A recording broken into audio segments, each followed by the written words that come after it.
applied chemistry. I would like to welcome you all to our science building too. So first, I would like to invite Professor Chen Xu to give an opening remark. He is the former president of our United University system and the former vice president of our National Jiaotong University, and now he's the chair professor of our department. Let's welcome Professor Xu. Okay, good afternoon, ladies and gentlemen. Welcome to the National Jiaotong University. It's my great pleasure and honor to make an introduction for Professor Sir Fraser Stoddart as the speaker of the 2019 UST University System of the Taiwan Lectureship for Academic Excellence of Professor Stoddart share. I think Professor Stoddart shared the 2016 Nobel Prize in Chemistry with Jim Perry, Sovic, and Bernard Polinka for his contribution in the design and the synthesis of molecular machine. Professor Stoddart pioneered elegant synthesis of various chemically interlocked molecular architecture such as rotation and the use of this fascinating molecule and molecular switch and nano-electronic device. More important, Professor Stoddart had established a new field in organic chemistry where the mechanical bond utilized for molecular recognition, cell assembly, and molecular device. And just to name a few impressive honors, he was the fellow of the American Academy of Art and Science of USA, and an honorary fellow of Royal Society of Chemistry. I think everyone knows Professor Stoddart actually grew up in Scotland and received his PhD in 1966 from University of Edinburgh. And he actually, after he got a PhD, he joined the Queen's University in Canada for 3 years, and then he go back to Sheffield University as a professor, and he stayed most of the time in the Sheffield. And he moved to the UCLA in the United States and stayed there for about 10 years. And in recent 15 years, he is the professor at the Northwestern University. And he right now is the board trustee professor of chemistry at the Northwestern University.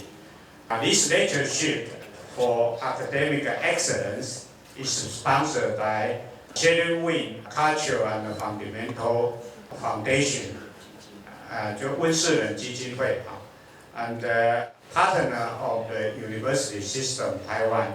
The University System of Taiwan, including National Jiaotong University, National Tsinghua University, National Yangming University, and the National Central University. Since 2007, we have invited 17 Nobel Prize lecturers in all the fields to visit Taiwan. Professor Sir Fraser Stoddart is our 18th speaker, and I hope you are excited by us and to learn about his science and his story. Please join me to welcome Professor Stoddart. Well, thank you very much for your kind introduction, Professor Chu. First of all, it's almost 18 years since I was last in Taiwan, for which I feel very sad. It was on the 26th through the 29th of February 2002. So I hope it's not such a long gap the next time. So what makes me really feel very warm about being here today is that we have Andrew, who took his degrees from here before he moved to the UCLA to take his PhD, and there's a long story there. And we've also got his father and his mother and his wife sitting here. So isn't that wonderful? And then only about an hour ago, another Taiwanese man that played a big part in my life walked in on me quite by surprise. And this is the one I know as Seng. Stand up, Seng. Yeah, yeah. And the story that I will tell today is really about the Andrews and Sengs that have been so creative in me giving them, of course, a lot of freedom in doing the research. And we'll come back to that at the end of my talk. All right, so I better get started on my journey.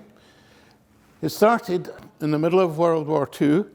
I was born on the 24th of May 1942, and in the November, my father, who had been the manager of the two farms for Edinburgh University, I should say he had come into agriculture from a rather odd background. His father was a professional golfer. So don't get me wrong, he wasn't Tiger Woods or anything like that. He actually made golf clubs. And I guess my grandmother ran a kind of restaurant associated with a golf club. Anyway, we landed here, I say, in November of 1942. I don't remember, I was only 6 months old. But you see that window there, that was my bedroom window, and that was looking out onto the farm yard. This obviously was a walled garden, and I labored here for many hours, mainly growing vegetables back here where I'm standing. There were fruit trees and so forth. I hate to say it, that I visited it about a year ago, and well, it doesn't look like this anymore, which tells me that it's not a very good idea to go back to places after 50 years. Anyway, the other point I want to make was we did not own this farm. It was rented from, is mostly the way in the Scottish system, from a landlord who is a member of the aristocracy. His name was Lord Rosebery. Anyway, as I looked out on my bedroom window, this was part of the view of the farmyard. Most of it's been removed now, sadly. My father, obviously, with a sheepdog. Behind him was the dairy, then the wash house, then the coal house. Here's a horse trough. And then this is where the coal was stored, and then this was the stable, and then there were buyers here. I really cut my teeth as an engineer in this little patch here, because this is where you could drive up the first generation of motor cars and tractors and take them apart and put them together again. And they were so simple, but we had to do this because they were so inefficient, and they would get choked up with carbon, and that had to be removed. And once you had gone through that exercise, they worked well again for another 6 weeks, and then you had to go through it again. So I really started off in this university of life as a bit of an engineer. Here I am with my parents. I was an only child, as it turned out. All my bleating for a little brother or sister fell on deaf ears. They turned out to be highly supportive parents. They sacrificed an enormous amount for my schooling, and this farm had no electricity until I was 18 years old. So I was brought up with oil lamps and occasionally a candle or two. I started my schooling at the local village school. I was there for 3 years. Then eventually I moved into Edinburgh in 1950 when I was 8 to a college. Coming back to the farm, it was a mixed arable farm. What does that mean? It meant we grew everything that was crops. So this involved oats, wheat, barley, turnips, swades, kale, potatoes that we grow in that part of the world. And as far as animals were concerned, my father was addicted to Ayrshire cattle, and we had a herd for some time. This is obviously a bull, but a young one. If it had been older, I wouldn't be standing there, because they can be quite fierce. And we had, I think, about 160 sheep, and with the lambs that they produced, probably in the region of 200 80 or something each year. That was quite a big job. What we didn't have were pigs. My father did not like pigs, so there was no pork. Plenty of hens. But the great thing about my early childhood, absolutely free to run wild. In a way, when I reflect on it, they might have felt that I was a precious commodity because I was an only child, but no, the door was open and there were really miles and miles of countryside with streams, or burns as we call them in Scotland, reservoirs, big hills. There was all kinds of potential danger. And sometimes that visited us in terms of getting hurt. When I say us, this was the 1 or 2 kids that were in the cottages, which were around about here. And that was very variable. Sometimes there were 6 or 7, sometimes there was nobody. So it was a very dynamic situation. But when they were around, we weren't happy with games that had been prescribed. We invented our own games. Risk-taking was incredibly highly encouraged. But as I grew older, of course, hard work came on the scene. The reward for effort was that we could grow on the farm and also in the walled garden food of a very high quality that was very tasty and so forth. So here is my 10 years at Melville College, and here I am. You can see quite a handsome young man with some hair, dark hair, and down here I am. A great general education, thanks to the age of the Scottish Enlightenment. I was probably about 7 generations removed from people like David Hume, the philosopher, Adam Smith, the economist, Joseph Black was the chemist, perhaps not so well known, but certainly in Scotland, yes, well known. James Watt, the engineer, and Robert Burns, the poet. It doesn't come out here because it's black and white, but these uniforms were a very vibrant red with a bit of black trim. So we were very, very visible. And of course, we had to wear these uniforms. Sports were emphasized of all sorts. And there was also a cadet force on a Friday afternoon where we all dressed up as little army people. The subjects we covered were Latin and French, English language and literature, history, geography, mathematics, physics, chemistry, philosophy, music, and as I say, a lot of sport. So in 1960, I continued to stay in Edinburgh and went to the university there, and this department, the building is still there to this day. It hasn't changed very much. These are some of the early, here's Joseph Black, leaders of chemistry at Edinburgh, which but only back in 2013 celebrated its 300 years of existence. So in '64, I got my bachelor's degree, and I was able to finish my PhD in just 2 years. So here is the very small research group I was part of. Again, the handsome young man there with others. All I can say is he lives in the Chicago area, and we keep in touch, and he lives somewhere in the Western Isles. The other 2 here I've forgotten.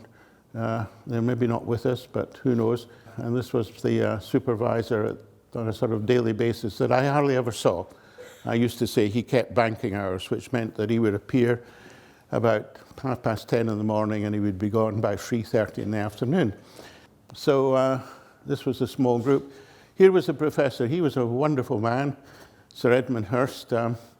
And when I left Edinburgh to go to Canada actually the 1st of February 1967, I had one of my few meetings with him, and he said to me something that was ringing in my ears as I got onto this jet plane for the very first time in my life at age 25 to cross the Atlantic to go to Montreal and then on to Kingston, Ontario. And his comment was, whatever you do, Stoddart, identify a big problem. So here's a couple of papers that were published with the name of Sir Edmund Hurst and my so-called day-to-day supervisor.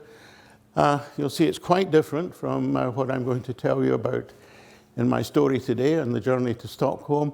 I was looking at the structures of gums. gum arabic, which came from the Sudan. These were nodules. You had to dissolve them up in water and then go on and characterize them. And my main contribution as a PhD student was to challenge the view at the time that these gums, which contained 4 different sugars, galactose, glucuronic acid, arabinose, and rhamnose, were sort of linear brush-type polymers.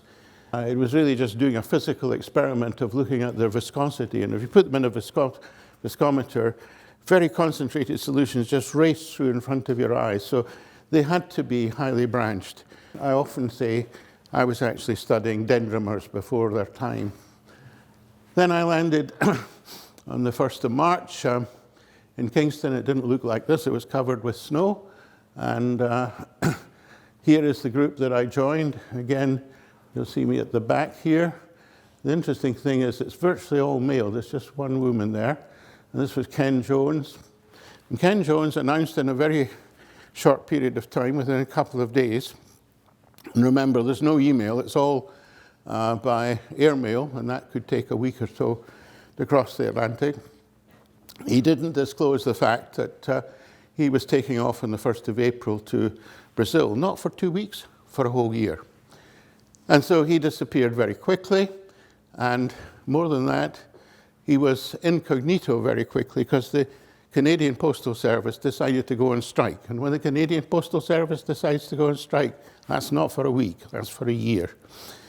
All right, so I have an enormous amount of freedom to get on and, as I'll tell you later, do my own thing. The next person that enters my life is in the April of 1967. So history said, identify a big problem. I go to the library, and Charles Pedersen was a completely new name to me, and I guess to most of the academic world. He had spent all of his time at the DuPont Research Laboratories in Wilmington, Delaware, and then he published a communication in, as I say, April of 1967, which was a blockbuster. This was a description of the synthesis of dibenzo 18-trans-6, so an 18-membered ring with 12 carbon atoms, 6 oxygens, and this flew in the face of all I had been taught by my teachers at Edinburgh, who had said, you can make 5, 6, 7-member rings and some smaller ones, but forget about the bigger ones. Lo and behold, he comes on the scene, 50% yield.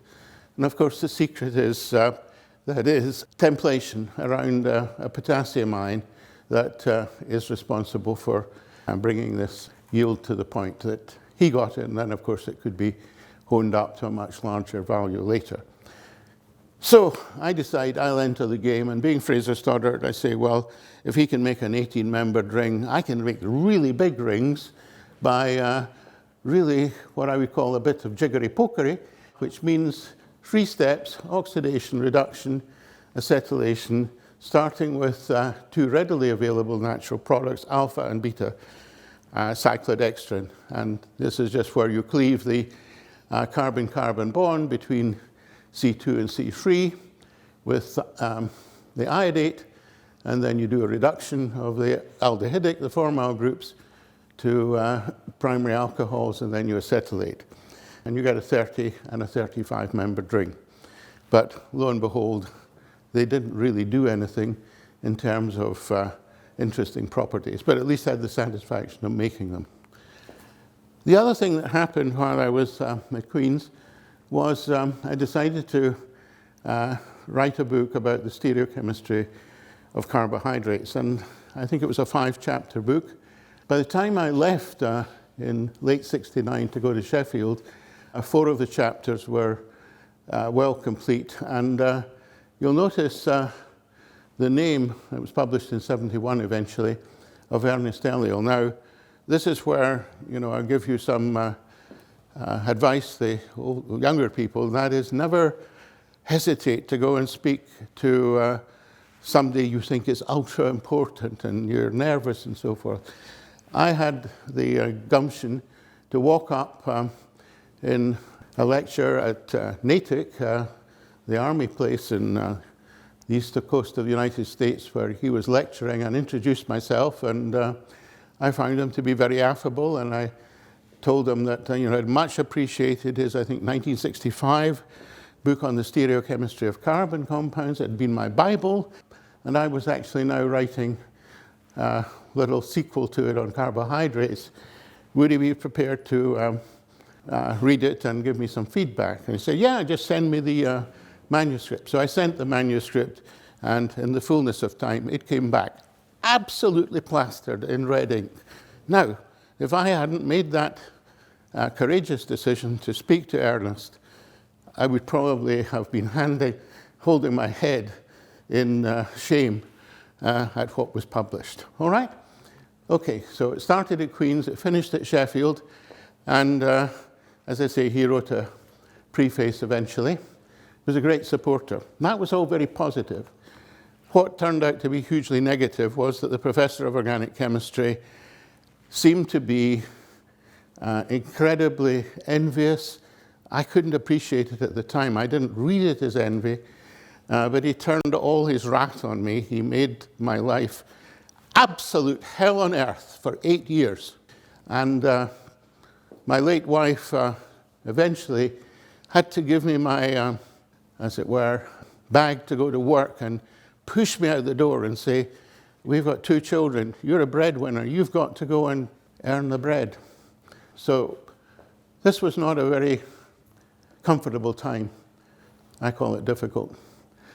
I didn't see my first graduate student for 2 years.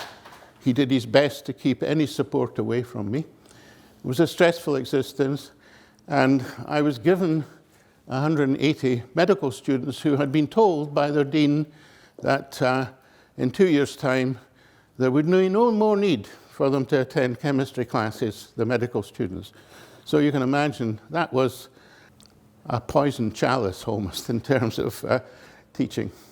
Anyway, I survived, and we did get started on some research.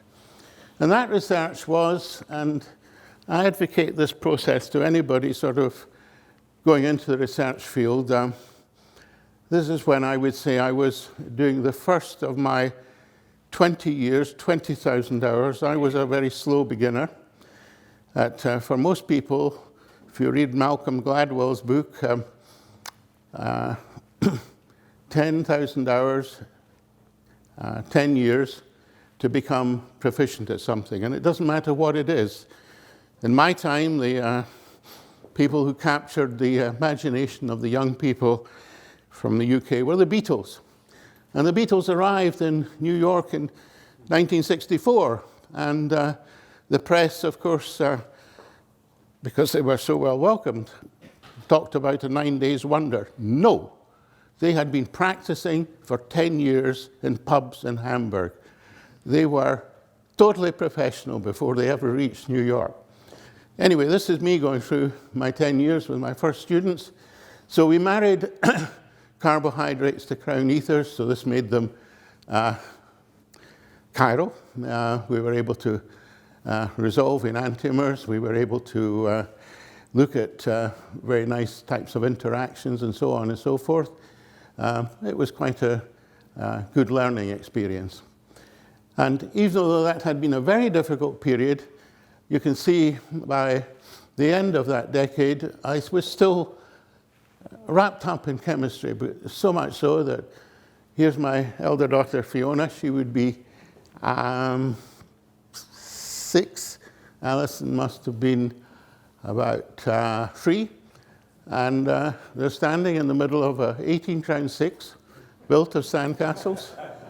The potassium ion is this blue bucket, and these pebbles are the pole-dipole interactions. And here's the carbohydrate component where I was stymied. I couldn't represent the stereochemistry. Forgive me. So here I am, still enthused about chemistry. And my first gong, as the Brits call it, awards came in 1968, 79. Sorry, 78, 79. Of course, that really upset the professor no end. But it gave me a chance to write my first sort of long review. And you can see that I was kind of driven by the events of the time. One was that the second Kennedy had just been assassinated, and at his funeral, Edward Kennedy wrote a eulogy and recalled that Robert Kennedy had gone around the United States using this piece of literature from Irish playwright George Bernard Shaw, which I always think is a nice couple of lines. Some men see things as they are and say why. I dream things that never were and say why not. The other person I met on the European scene at that time was Vladimir Prelog. He had won the Nobel Prize in 1975 in chemistry. And here is a quote from, I guess, his Nobel speech. Chemistry takes a unique position among the natural sciences, for it deals not only with material from natural sources, but creates a major part of its objects by synthesis. In this respect, the potential of its creativity is terrifying. And this was about the time that I realized that, yes, I had chosen a very, very creative discipline in which to express myself. Okay, it happened to be chemistry, but it was exactly the same if I had decided to be a painter. I could think of Picasso, or a sculptor. I could think of Michelangelo, or a novelist, Dickens, or composer of music, Beethoven. You have the same opportunity to express your creativity in chemistry. It's just that the language, which is an international language, by the way, is different. And it's an endless pursuit, the whole opportunity to do things in chemistry that is creative. So summarizing research in that first period, we married crown ethers to carbohydrates, and that gave me some, I think, visibility on the international stage. I had listened to Hurst, and I was trying to be as imaginative as possible.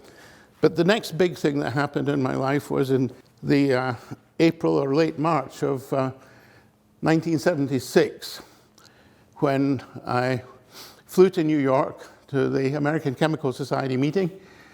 Donald Graham lectured in a room, must have been 2,000 people in it. It was packed. And again, I thought, there's nothing to lose. I'll just go up to him and say, hello, I'm a non-entity. I'm just little Fraser Stoddart. And that's what I did. And what welcome I got was, I know who you are. We're going to go up to my room, and you're going to look at my models. Now, don't get me wrong. These were plastic models, space-filling molecular models, that he carried around in a shopping bag. And this was before, of course, all these computers came on the go. And we spent 2 or 3 hours just up in his room playing around with models. And it was at that point he said, I know who you are, because he said, I had the same idea, to marry carbohydrates to crown ethers. But he said, you were very lucky, Fraser. It was the worst graduate student I ever had that I put on the project. So Cram turned out to be incredibly supportive. And he arranged for me to spend 3 months, January, February, March, at UCLA in 1978. And this was a wonderful time. And during that time, for me to get out of this hellhole of a chemistry department at the University of Sheffield, he made it possible for the then Science Research Council, with support from Imperial Chemical Industries, to take 3 years out and go on a secondment. When I say 3 years out, it was my intention to get out of academia. I'd had enough of all this political infighting that went on morning, noon, and night. If I tell you there were 4 professors, one of them died in the whole process of all this infighting, and the other 3 were divorced. It was not a pleasant time for them either. So off I go eventually to ICI. Oh, here's just a glimpse of a 91 picture of Don Cram and his wife Jane, and my late wife Norma, and of course myself. Well, now let's put a little bit more chemistry on the scene. We don't have a monopoly of the word bond, which is incredibly important to chemists. Financiers use it, biologists use it, social scientists use it, anthropologists use it. And if we put the adjective mechanical in front of it, it's not even exclusive to chemistry. It is far more prevalent in our daily lives, in nature, art, architecture. And so it's to these pursuits that you can look for inspiration. Or, if you're not happy there, you can come up with James Bond. And of course, the first one here, Sir Sean Connery, is a fellow Scotsman from Edinburgh. He delivered milk to people on their doorsteps, whereas I was on a farm producing milk. Right, so a mechanical bond, I mean the simple situation that is two rings. We call it a catenane from the Latin, or a dumbbell with one ring that's trapped on it because of the size of these stoppers. And I didn't invent the word. It was invented by Professor Frisch, I think in Albany in the New York University State System. Right, so a little bit more about them. I came up with this acronym later on at UCLA when Omar Yagi entered my life. Omar has the great ability to invent names and to put them into acronyms. And I'm talking about MOFs and COFs and ZIFs. It's very important to have a vowel in the middle. And so he sent me away thinking, what could I do? So I came up with MIMS, mechanically interlocked molecules, to describe ritaxanes. As I say, there's the Latin roots. And here you see, for those of you with a Chinese background, you recognize a counting device. I think Tseng started to count on that, right? The abacus. And then catena, the Latin for chain. You know, here I give you a symbol that eventually was to be, could we make a compound that had 5 rings? And we did eventually. That was Olympiadine. So we went off to the west coast of England, to the Iceni corporate laboratory. And this was a breath of fresh air. It was packed full of talented young people who couldn't get academic positions. It was extremely well equipped. And the spirit, as you might imagine, in a company, no time for the nonsense that was going on in academia. It was highly collaborative. I joined the catalysis group. And I met a young man called Howard Colquhoun. And we entered an area of molecular recognition that I call second sphere coordination. So this is where we took so-called transition metal complexes, which had been brought to the chemical community by Alfred Werner, who got the 1913 Nobel Prize for his work on first sphere coordination. But the second sphere coordination, as you'll see in a minute, allowed us to wrap crown ethers around Werner's first sphere complexes, and we call the outcome of those adducts. And then we were very lucky because at that time, ICI were marketing worldwide a couple of compounds in a 50-50 mixture, dicationic bipyridinium herbicides with bromides as the counterions, wipe out weed killers, herbicides. They're withdrawn from the market now, but they were big at that time. And the other person who made the journey possible was a terrific X-ray crystallographer, David Williams. We eventually ended up publishing 200, I think, and 47 papers jointly with David. He now lives in New Zealand, and I feel he's been under-recognized in all of this, and so I put a big chunk of money into Imperial College, and hopefully in May next year, we'll have the inaugural Stoddart-Williams lecture. And in the company, I learned something about management, which you don't actually learn very much about, at least in my time, in the academic world.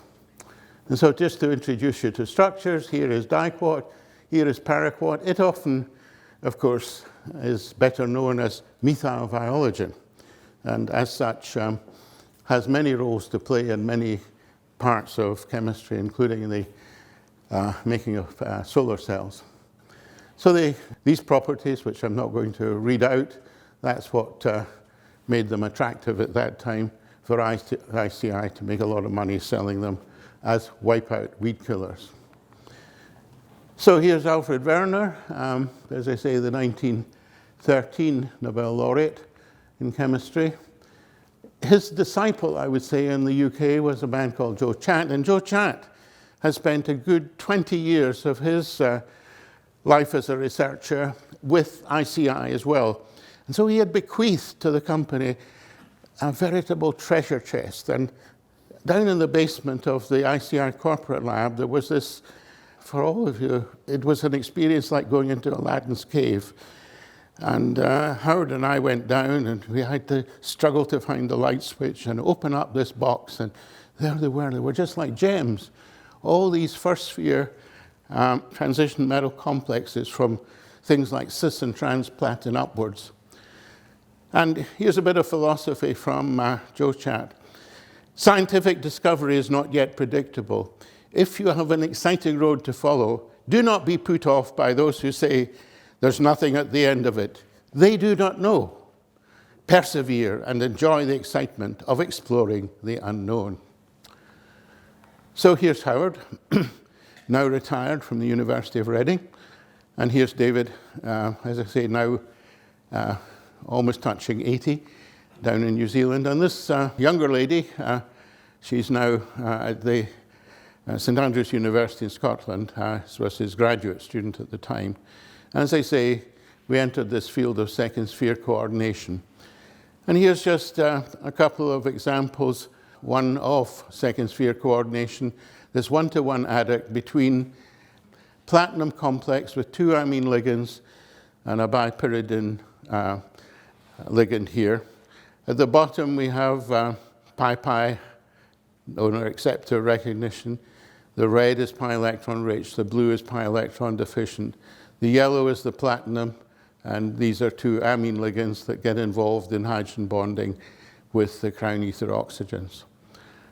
And so as we went through this period of second sphere coordination, one day it occurred to us that, well, diquat's not so different from this. All we've done is remove the metal and the amine groups, and if you did some thinking, these hydrogens on here, which you can visibly put in with your minds, are going to be pretty acidic. Would it complex? Yes, it did. So a one-to-one adduct here, a one-to-one complex there, and the crown ether is dibenzo 30 crown 10. Thank you to Pedersen. And so, 1981, I had no choice. I had to go back to Sheffield University because this was the beginning of the total collapse of ICI, and the first thing to go was the ICI corporate lab. And today, Imperial Chemical Industries does not exist. It was one of those situations where it was taken over by not chemists, but financiers, and they just divided it up, and as I say, it's gone. So I go back to the department. I'm now touching 40. I'm not the shy little Scottish boy that I had been at the beginning, that wouldn't say, as we say in Scotland, boo to a sheep. I was more able to handle the situation. I had grown in confidence because I had got quite a bit of international recognition. I decided, after approaching up here in the hallowed towers of the university where the Vice-Chancellor was sitting and speaking to him and saying, your chemistry department is just, a nest of unpleasantness. Do something about it. And he said, yes, I will, and did nothing about it. And so what I did was I decided to go public within the UK. So I wrote to the Manchester Guardian, the London Times, and the Telegraph. The reason I wrote was there was a lot of bleating in the system at that time about there being not enough money going into science. And I said, no. The problem is the corruption. There's plenty of money. It's just held in the hands of a few. And wow, I became the most hated chemist in the country, to the point where senior people at conferences would be yelling at me across the room that I'd really upset. So the other thing that, and this is so topical today with Brexit, that really upset them was that I hired foreign students.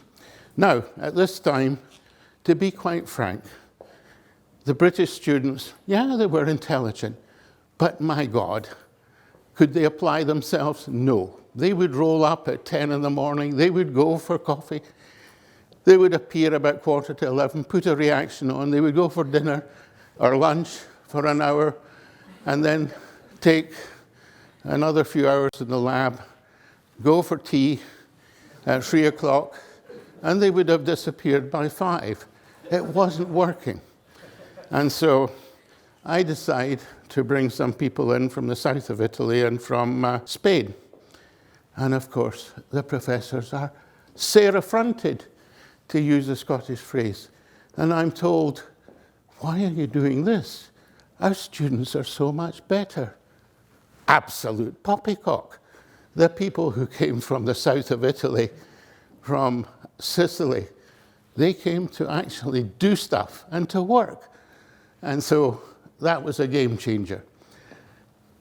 And I also gradually found supporters more and more in the United States. And research thrived, and we were setting the stage for making mechanically interlocked molecules. And the first catenane was born in 1989. My wife and I ran at least one conference a year. Very good way when you're a young professor. And I yet wasn't a professor, of course, at this stage. I was a so-called reader.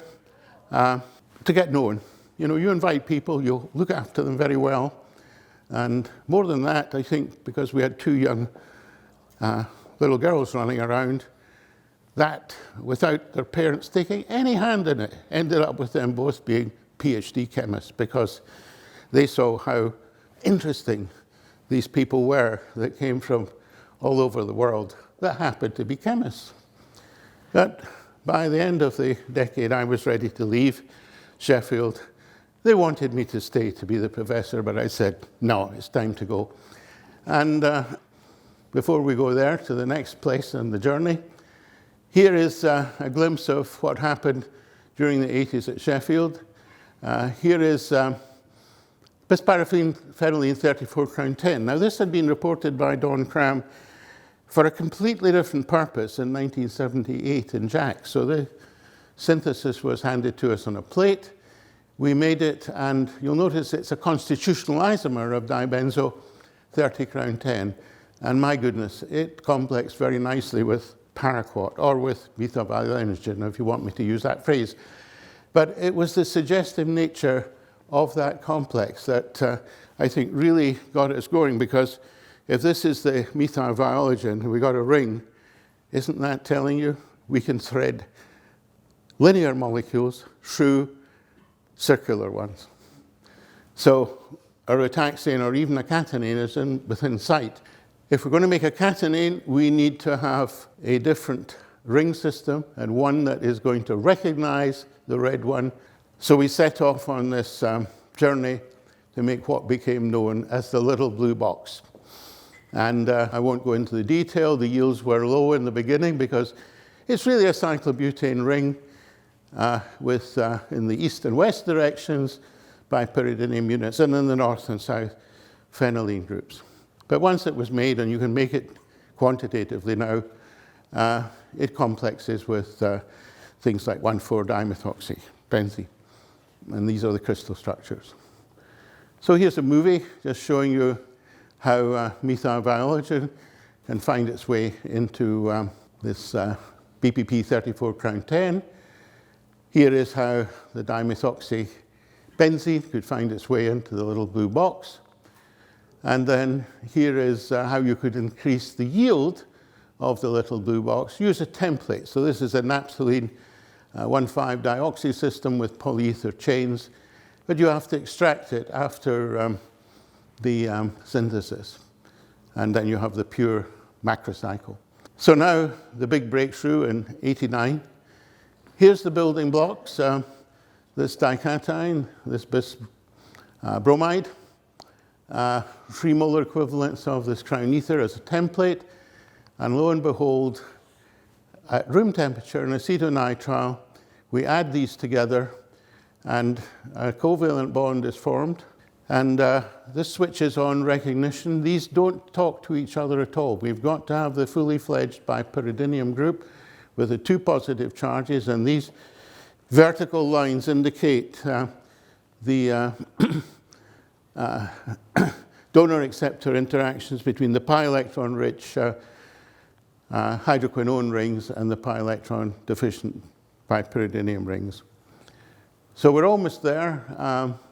All that needs to happen now is the nucleophilic substitution, expelling this bromide, and that happens, and we're through to a catenane. And what knocked us out was a 70% yield.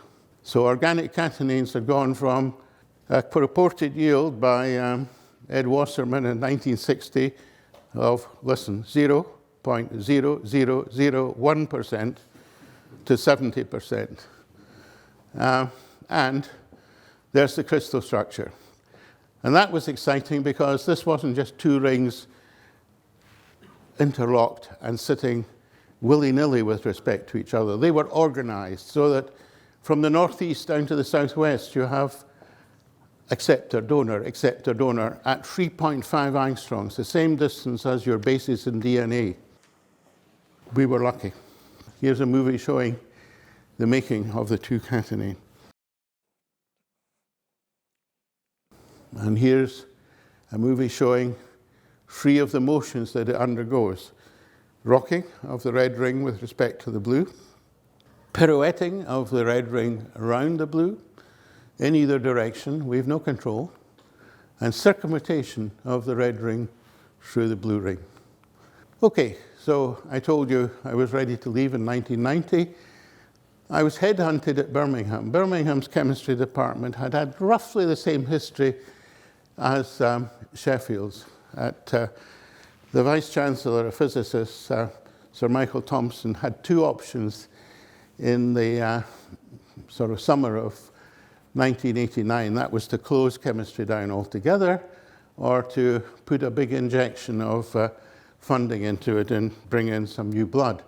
Nobody wanted to go there.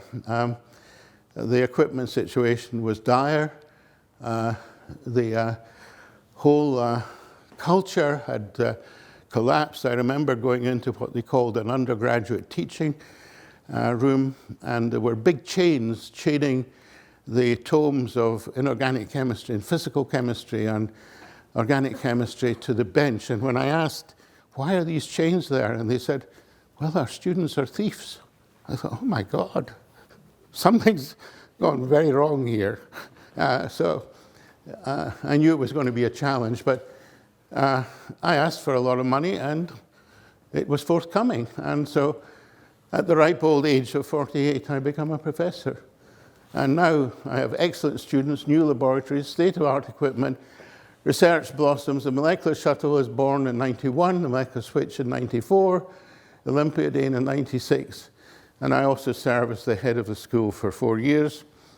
The change was dynamic. So here is the synthesis of the ritaxane. Takes the same route as the catenane. Of course, this is not such a well-organized template, and so the yield is not so big, but it's acceptable. And of course, it's now much improved.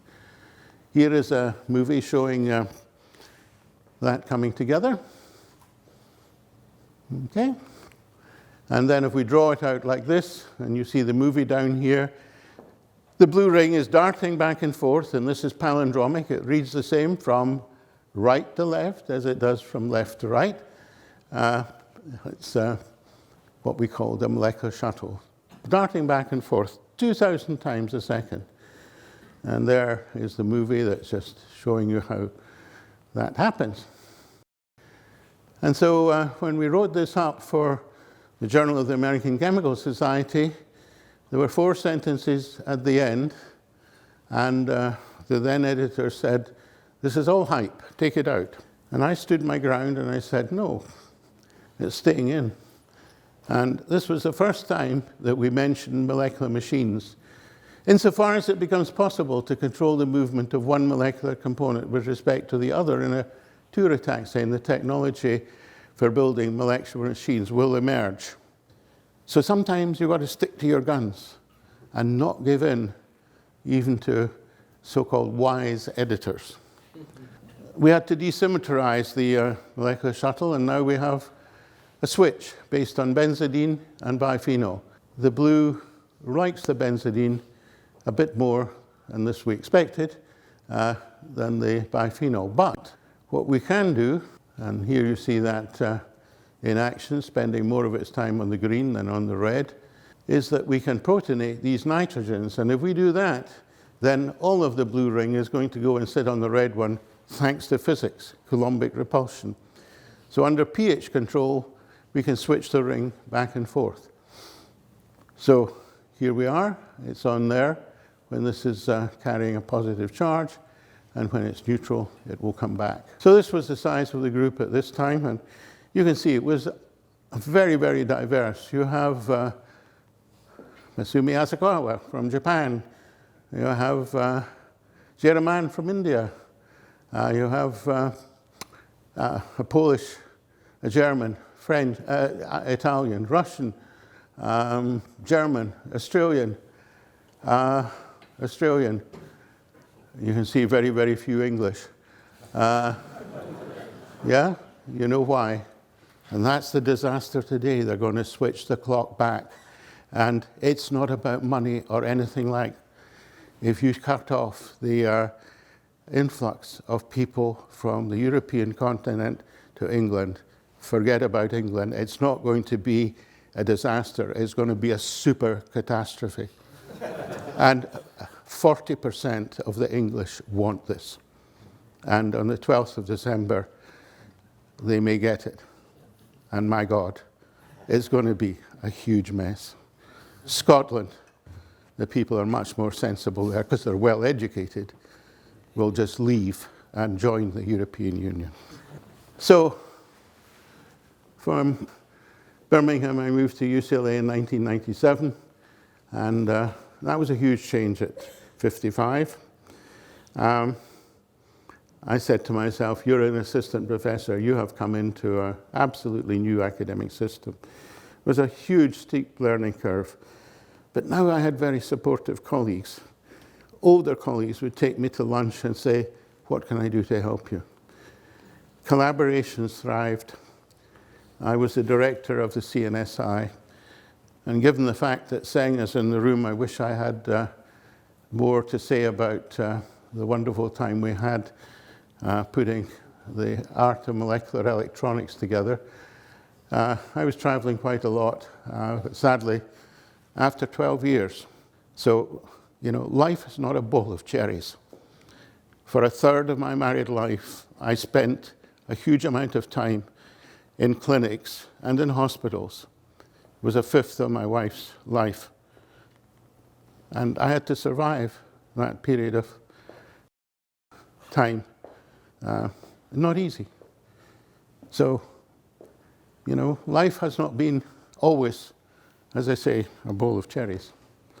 Had we studied drug delivery systems with Jeff Zinc and molecular electronics with Seng and Jim Heath and so on and so forth, and if Seng has time later on and we're allowed to, you can come and tell them all the magical things that you did. They were great times. If I'd known you were going to be here, I'd put in extra slides, but you walked in on me.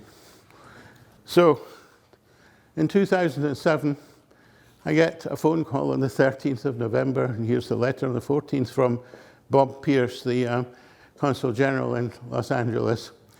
And the hub of it is Tony Blair, the then Prime Minister in the UK, has it in mind to recommend me for a honour. And I thought, well, it'll be one of these crazy Mickey Mouse ones, such as called the Commander or something of the British Empire. Well, come on, there was literally no British Empire. Hong Kong was 7.5 million. That was the final sort of count of a British Empire, so we're really down to hundreds. Anyway, it's not that, it's actually a knighthood. And I'm told you have to decide here and now whether you will accept it. And I hadn't been really a royalist in my youth, so it was a difficult decision. But I said, well, yes, I'll accept it. And so the news came out at the beginning of January. And now I'm going to play you a little bit of music and have a little rest. Am I doing all right in time? I'm going to go over. Will that upset everyone? No? All right. So when I'm 64, with Paul McCartney, right?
Now you'll have more enjoyment, and you'll notice that she's not the Queen of England, she's the Queen of Scotland.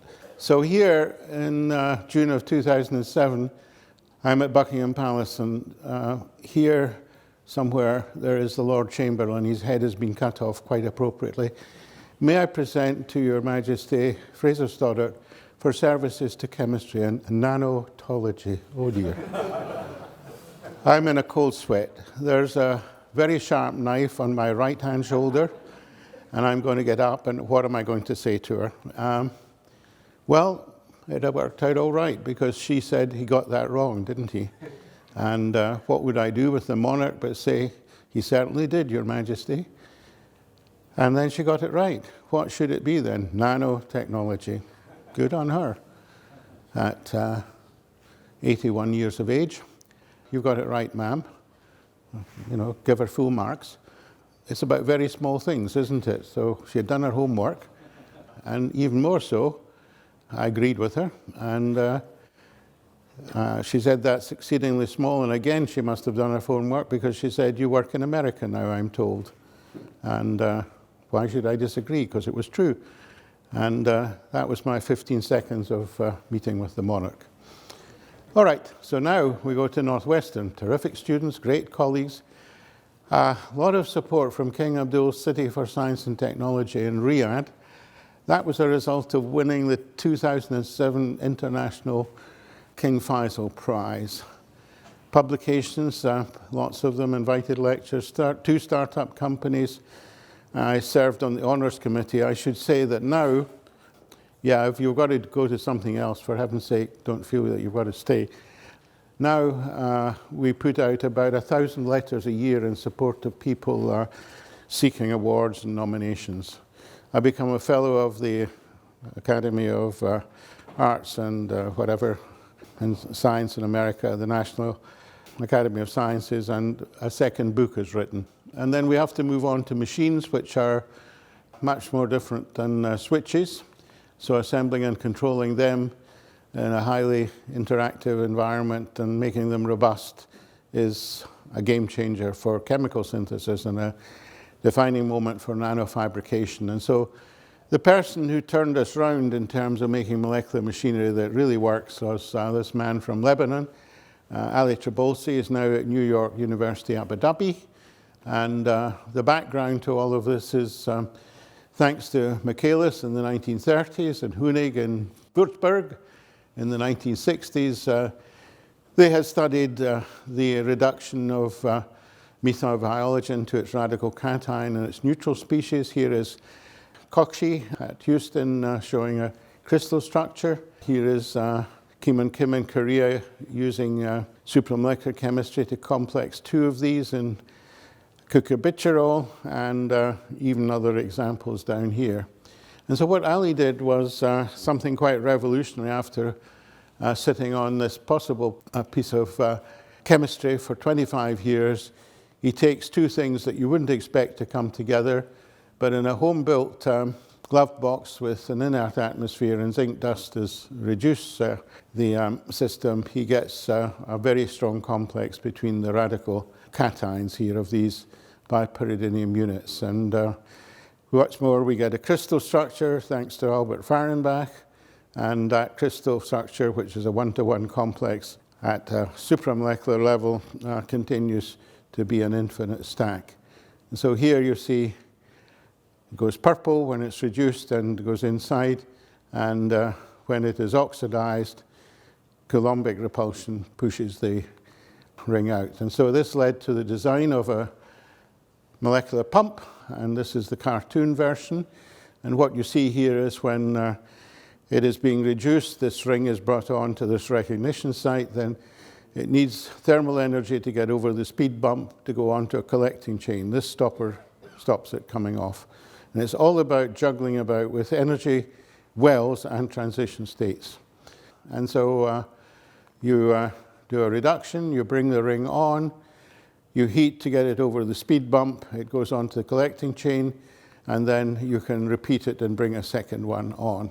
And here is the chemical constitution of this molecular pump and some NMR data. Notice the experiment's being carried out at 42 degrees. Centigrade. In 10 minutes, we treat it with zinc dust and with nitrous hexafluorophosphate, so with a reducing agent, then an oxidizing, and then we leave it at 42 degrees for 1.5 hours to follow the emergence of these high field signals to give ultimately these signals for the methylenes as a result of the aromatic rings associated with the bipyridine unit, moving them to high field. And here's just the result after 2 of these go on. So here's a movie showing the molecular pump working. So notice that when the second one comes on, the first one wants to come back. So this speed bump stops it. And then on oxidation, Columbic repulsion takes it over to join the other ring. What we're doing now is making polyuretaxanes with many, many rings with pumps at either end of a polymer chain. And so here's a movie showing you what we're doing there. So reduce, oxidize, and on they come. So let me just define some icons for recognition between red and blue. When the key is in the lock, the recognition is on here. When it's out, the recognition is off. This is a symbol for templation. I showed you radical recognition is associated with purple. Sometimes we need heat, sometimes we need redox control, and sometimes we need electricity chemicals. And so again, I'm going to use some music to just go through research for 35 years that you could argue led to a Nobel Prize. So we go back to getting the molecular recognition in place, and we end up with the molecular pump.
So, to wrap it up, then thank goodness we've got Andrew here.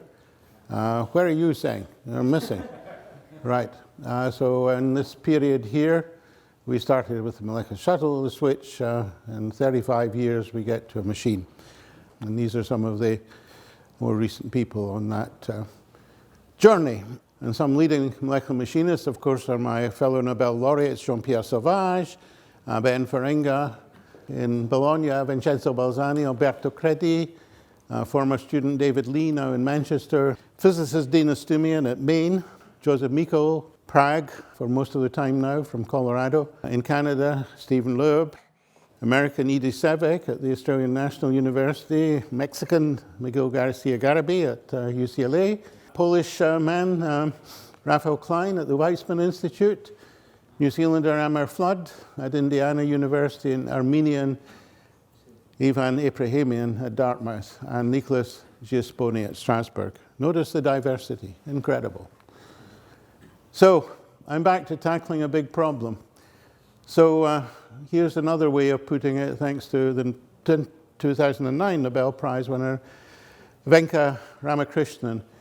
He was at the molecular biology laboratory in Cambridge, still there. I found that almost nobody there was working on routine problems just because they would lead to publisher results.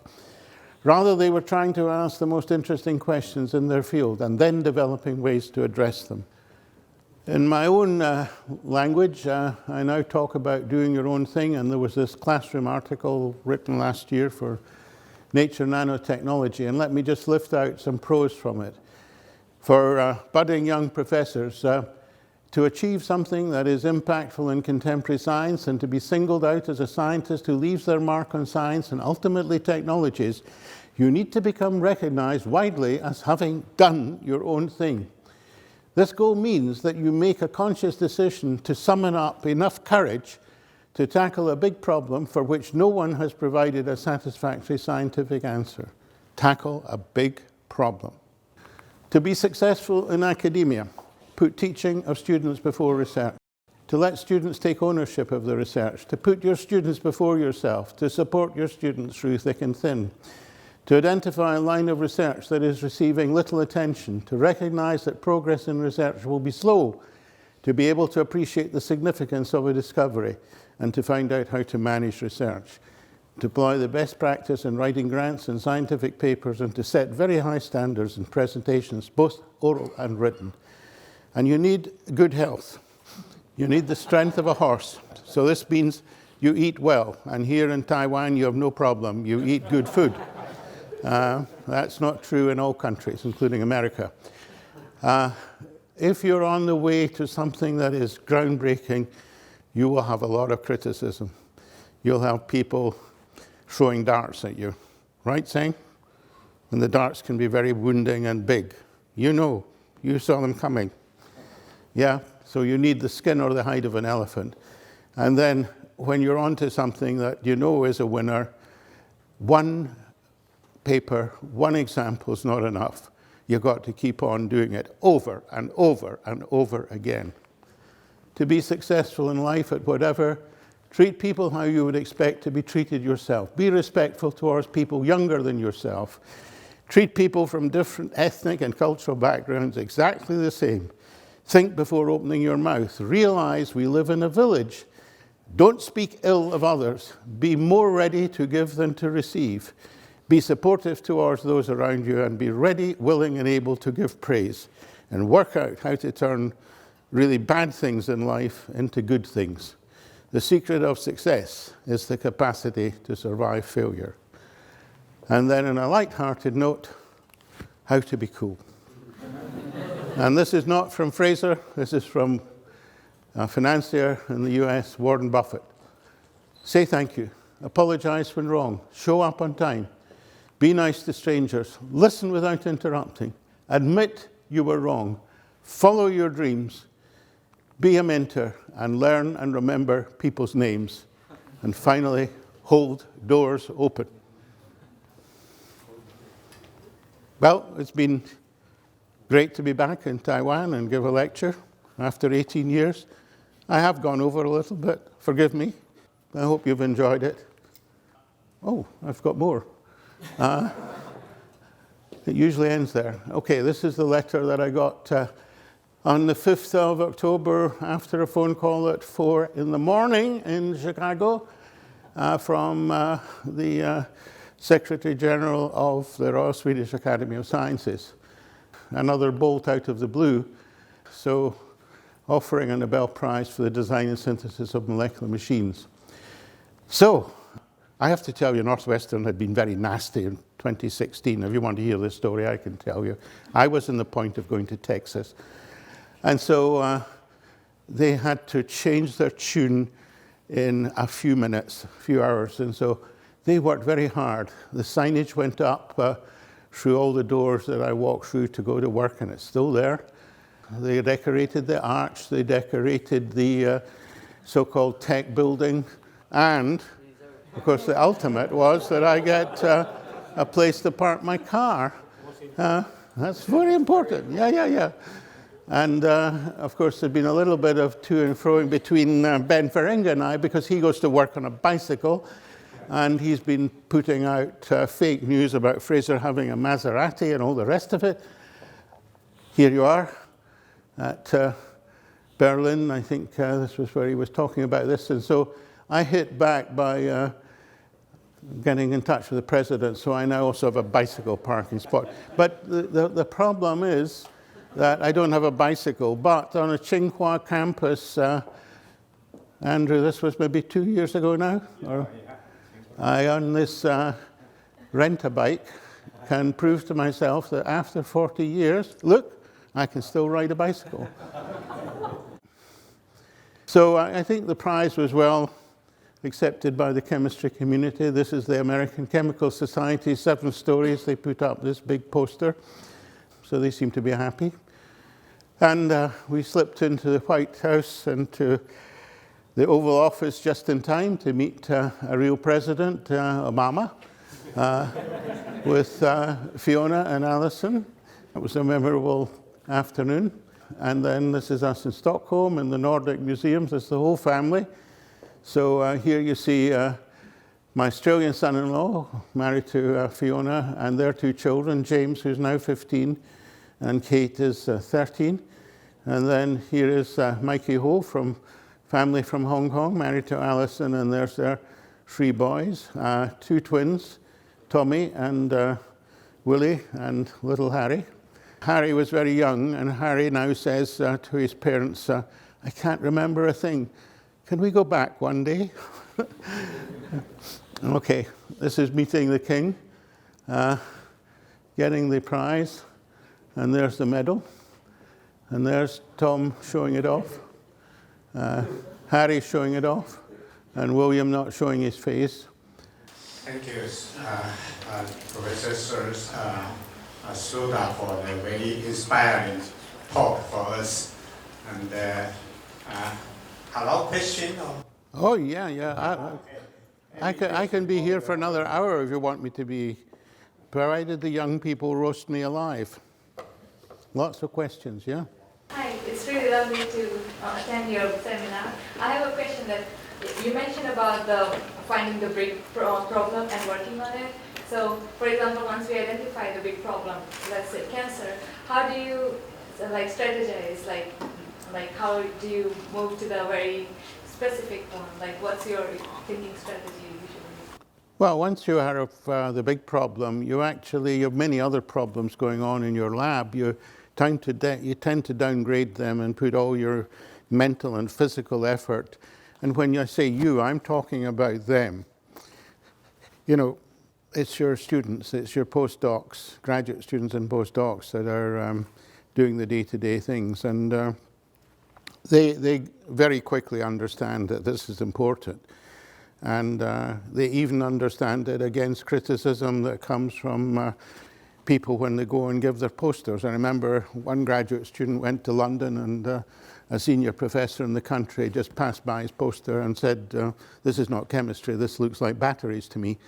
And that's a wounding comment to a graduate student, but they're big enough to know that And that's a little bit under the belt. You know, when they stop criticizing the PI and go for the students, I think this is, you know, a little underhand. But anyway, yeah, these are all the indications that you're onto something. You know, you get this flush of, yes, we've broken through, we know what to do. There's 39 different experiments that we can do in the wake of the breakthrough. And then, boom, you get some stupid criticism that, you know, comes because human beings don't like change. They don't like change. And so, again, you have to just work hard to get through that phase. And then eventually it all goes away. And, of course, if you get the call from Stockholm, that really quietens everybody. I'm fully inspired by your talk. Since you are the Nobel laureate in this field, in 1987, that was the first given to supermolecular chemistry, this Nobel Prize, and then 2016. So what do you think will be the future for supermolecular? Well, I would add that this is not supramolecular chemistry. We're back into the molecular world when we make the mechanical bond. We use supramolecular chemistry to get there, but the net result takes us back into the molecular world. Where are we going next? Dear knows. I mean, as I say, chemistry is such an open field for creativity.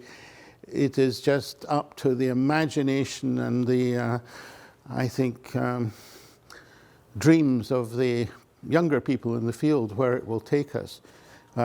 Absolutely magical things are going to happen. I mean, the transformation in 50 years that I have seen has been from, you know, almost nothing to what we see today. And I'm not just talking about our own work, you know, this whole business of metal organic frameworks and what else? The work that's going on in Japan and making Makoto Fujita, incredible.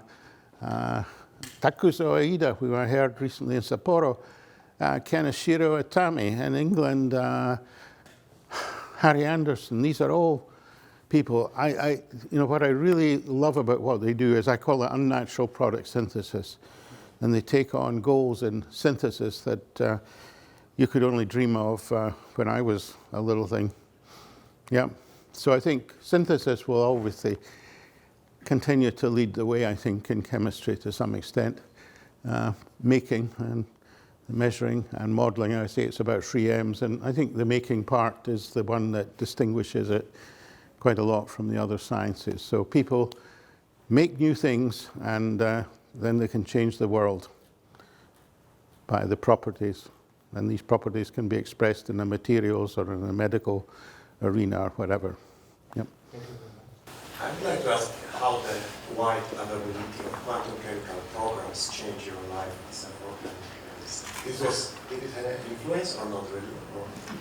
Well, I have to tell you that computational work was extremely important. And what happened was that we ran into quite a lot of criticism in the time in UCLA about our switches. And this young man could talk with much more authority than I could. But when Jim Heath moved to Caltech, he obviously spoke to Bill Goddard.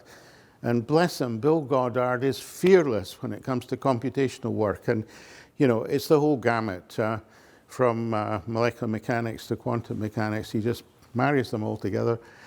And, you know, he demonstrated that, yes, we had real switches. Yes, and of course, these weren't machines at that time, but yes. So it was incredible to have that support. And he got so excited that he started to look at systems and then tell us, you should make this, Fraser. So it started to go the other way around. Yeah. It was very important, yeah.